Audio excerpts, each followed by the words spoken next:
Good morning student, स्वागत है आपका ऑनलाइन क्लासेस में। अध्याय 4 हमारा चल रहा था, जिसके अंतर्गत हमने प्रश्न संख्या 16 तक प्रश्नों को हल कर लिया था। आज हम प्रश्न संख्या 17 से शुरू कर रहे हैं। प्रश्न संख्या 17 दे रखा है 1/3 × 5 plus 1/5 × 7 plus 1/7 × 9 plus ... 1/2n + 1 2n + 3 बराबर n/3 2n + 3 है। सबसे पहले इसमें हम करते थे हल।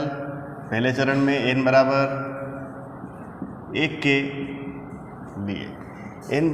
के लिए क्या हो जाएगा, 1/2 × 1 + 1 और 2 × 1 + 3 बराबर 1/3 × 2 × 1 + 3 बराबर 1/2 × 1 2 2 + 1 कितने हो जाएंगे 3 3 × 3 2 × 1 2 2 + 3 5 1/3 × 5।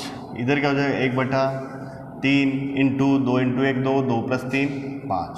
क्या मान मिल रहा है हमें 1/15 बराबर 1/15, यानी कि दोनों मान बराबर आ रहे हैं।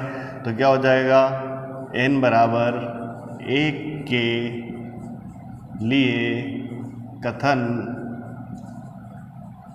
सत्य है। अब n बराबर 1 के लिए हो गया। अब n बराबर किसके लिए निकालना है, n बराबर सेकंड चरण, n बराबर k के लिए।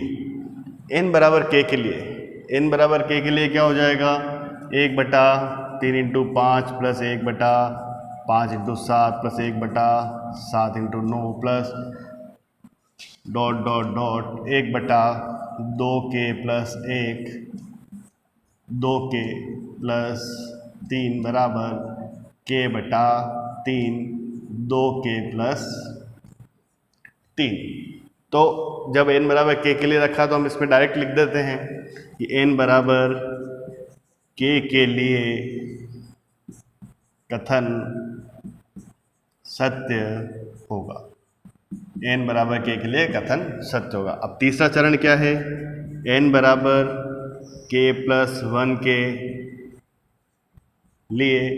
n बराबर k + 1 के लिए हम क्या करते थे, 1/3 × 5 प्लस 1/5 × 7 प्लस 1/7 × 9 प्लस जैसे पहला मान ऐसे कैसे आ जाता था 2k + 1 2k + 3 और इसके आगे वाली स्टेप कौन सी हो जाती थी k + 1 वाली, यानी कि k की जगह हमें क्या रखना है k + 1। तो क्या हो जाएगा k + 1 रखेंगे 2k + 2 तो 2k + 3 और इधर क्या हो जाएगा 2k + 5 बराबर k + 1/3। इधर क्या हो जाएगा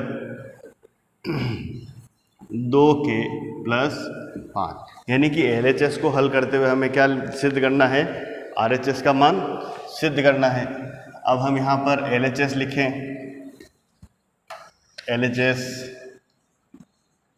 LHS बराबर 1/3 × 5 plus 1/5 × 7 plus 1/7 × 9 plus dash 1/2k + 1 2k + 3 और प्लस में क्या आ जाएगा 1/2k + 3 और इधर क्या हो जाएगा 2k + 5। अब यहाँ तक का मान हमें पता है, यहाँ तक का मान क्या है k/3 2k + 3 और बाद वाला मान वैसा वैसा जाएगा 2k + 3 और इधर क्या आ जाएगा 2k + 5 हमें मिल जाएगा। अब देखें यहाँ पर कि क्या होता है आगे, लघुत्तम ले लेंगे। लघुत्तम लेने पे क्या आ जाएगा 3 2k + 3 और 2k + 5 जो क्या है लघुत्तम आ जाएगा। अब यहाँ पे 3 और 2k + 3 है तो ऊपर किसका गुणा हो जाएगा 2k + 5 से k × 2k + 5 प्लस इधर 3 नहीं है तो इधर किसका गुणा हो जाएगा 3 का गुणा हो जाएगा। तो क्या बचेगा 2k² + 5k + 3/3 2k + 3 और 2k प्लस 5, ये मान मिल गए।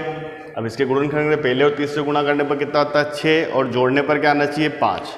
तो यहाँ पर हम बीच में वाले मान में क्या ले लें, 2k² plus 3k plus 2k plus 3 बटा 3, 2k प्लस 3, और इधर क्या हो जाएगा 2k प्लस 5 हो जाएगा। अब दोनों में से क्या कॉमन आ रहा है, k कॉमन आ रहा है, तो 2k प्लस 3, और इधर क्या कॉमन आ रहा है +1, 2k प्लस 3 बटा 3, 2k प्लस 3 और 2k प्लस 5 बराबर, दोनों में से अब क्या कॉमन आ रहा है 2k प्लस 3, और इधर क्या बच जाएगा 2k, इधर बच जाएगा हमारे पास k प्लस 1 बटा 3, 2k प्लस 3, और इधर क्या हो जाएगा 2k प्लस 5। 2k प्लस 3 से 2k प्लस 3 कट गया, हमारे पास क्या मान मिल गया k प्लस 1 बटा 3, 2k प्लस 5, जो किसके बराबर है RHS के मान के बराबर है। तो इधर हम क्या लिख सकते हैं, अतः n बराबर k प्लस 1 के लिए कथन सत्य है। तो इस प्रकार से हम गणितीय आगमन सिद्धांत का प्रयोग करते हुए इस प्रकार प्रश्न को हल कर लेंगे। 1 plus 2 plus 3 plus dot dot dot k is less than 2k plus 3 का वर्ग बटा 8। तो इधर क्या हो जाएगा, यानी कि ये वाला मान क्या है, k वाला मान क्या है, किससे छोटा है, k प्लस 1। ये वाला मान क्या है, ये वाला मान क्या है, k वाला मान जो कि है 2k प्लस 3 के वर्ग बटा 8 से क्या छोटा है। अतः n बराबर k प्लस 1 के लिए कथन सत्य है। तो इस प्रकार से हम इस प्रश्न को हल कर लेंगे। अगला प्रश्न है n+1 n+5 जो क्या है संख्या 3 का गुणज है। तो इसी प्रकार करेंगे n बराबर 1 के लिए, n बराबर 1 के लिए क्या है 1, 1+1 और 1+5, 1 इंटू 2 इंटू 6 इक्वल्स टू 12।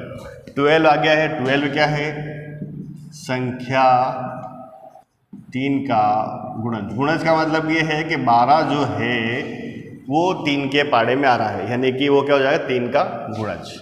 अब दूसरा इधर लिख देंगे n बराबर 1 के लिए कथन सत्य है। अब n बराबर k के लिए देखें, n बराबर k के लिए क्या हो जाएगा k प्लस 1 और k प्लस 5।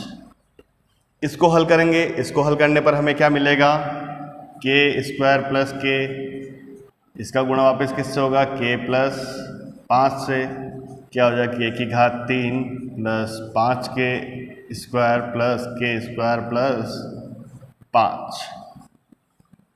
इधर क्या हो जाएगा k² का k से करेंगे तो k³ k² का 5 से करेंगे तो 5k², k का k से करेंगे तो k² और k का 5 से करेंगे तो 5k मिल जाएगा। जो अब यहाँ पे हम क्या लिख देंगे 3 का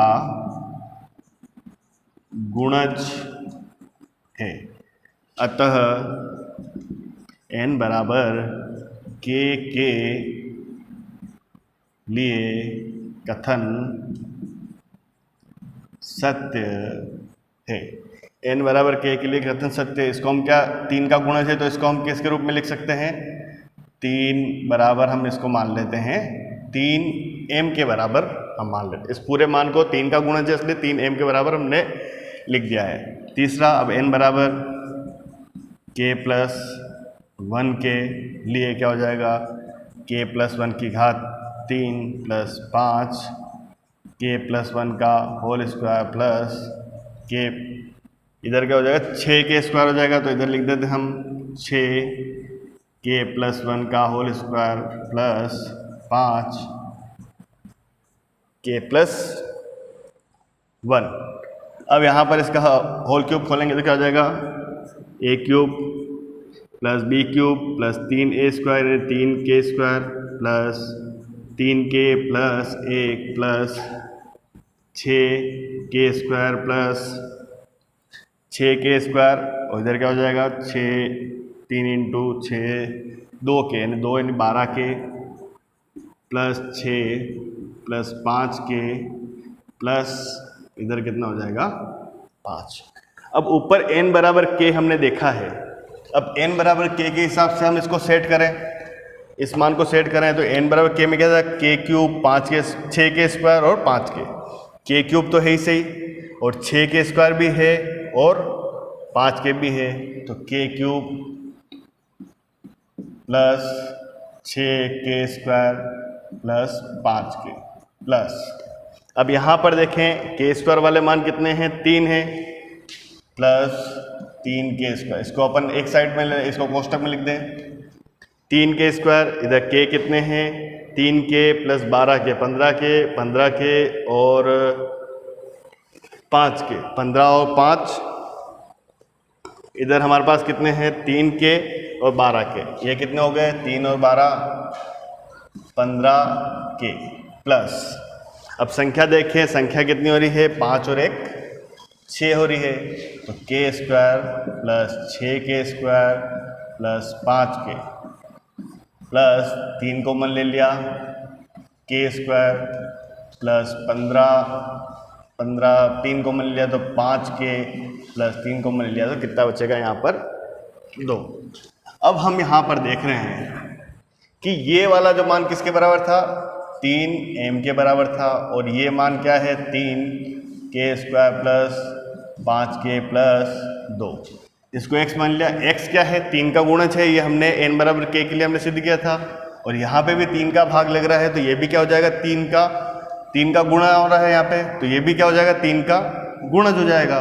तो हम इस प्रकार लिख सकते हैं कि n बराबर k प्लस, इधर लिख देते हैं संख्या 3 का गुणज है, तो n बराबर k प्लस 1 के लिए कथन सत्य है। इस प्रकार से हम इस प्रकार के प्रश्नों को हल कर लेंगे। अब अगला है हमारा ग्रह कार्य है। ग्रह कार्य में आपको एक प्रश्न दिया गया है जिसको आपको हल करना है। प्रश्न संख्या 20, प्रश्न संख्या 20 दे रखी है 10 की घात 2n माइनस 1 प्लस 1 संख्या 11 से भाज्य है। तो यहाँ पर हमको 11 से भाज्य के लिए हमें गणितीय आगमन सिद्धांत से हमें इसका प्रयोग करके हल करना है। फिर भी आपको किसी प्रश्न में कोई दिक्कत आती है तो आप पूछ सकते हैं। Thank you very much.